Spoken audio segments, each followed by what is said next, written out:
Chers collègues, ne retardez pas la prise de parole de l'orateur. Monsieur Bernalicis, vous avez la parole. Votre texte s'intitule « Renforçant les outils de gestion de la crise sanitaire ». Mais il n'y en a qu'un seul, la vaccination. La vaccination n'est pas en cause. Elle protège des formes graves et c'est heureux. C'est pourquoi nous restons sur la position de l'Organisation mondiale de la santé, convaincre plutôt que contraindre. Vous nous aviez imposé votre passe sanitaire qui est, vu la situation actuelle, une impasse sanitaire. Et maintenant, vous nous imposez votre passe vaccinal qui sera une passoire virale. Le ministre Véran a dit le 29 décembre « Je m'adresse à ceux qui nous regardent et qui ne seraient pas vaccinés. Je ne vous le dis pas comme une menace, car je suis ministre, mais aussi médecin, et j'ai de l'empathie. Pour toutes les personnes que je traite de la même manière, sans distinction, il y a peu de chances que vous passiez cette fois entre les gouttes. Mais alors, pourquoi un seul outil ?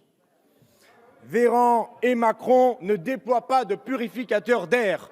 Alors, ils emmerdent les non-vaccinés, les vaccinés contaminés et les Français tout entiers. Véran et Macron ne mettent pas en place la société de roulement.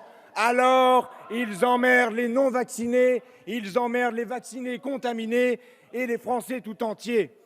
Véran et Macron, ils suppriment 5 700 lits pendant la pandémie, dont 500 lits de réanimation.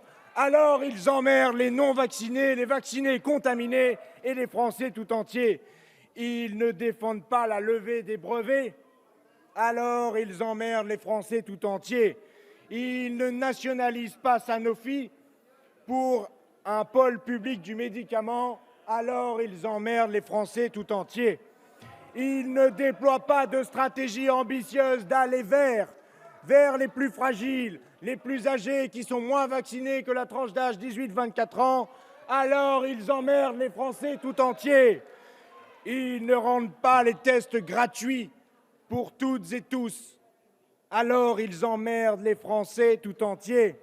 Ils ne produisent pas en masse des masques FFP2 pour les donner gratuitement à toutes et à tous. Alors, ils emmerdent les Français tout entiers.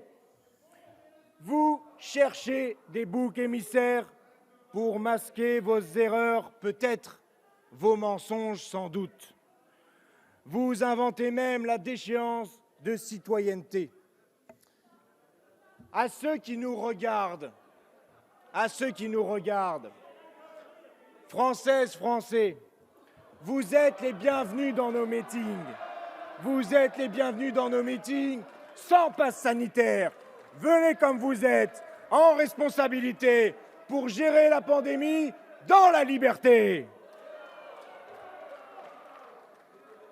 Contre ce passe vaccinal, il y a une porte de sortie. Elle sera le 10 avril prochain et le 24 avril prochain.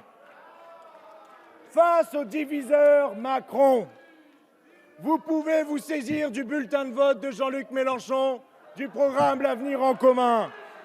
Rassemblons-nous dans l'Union populaire.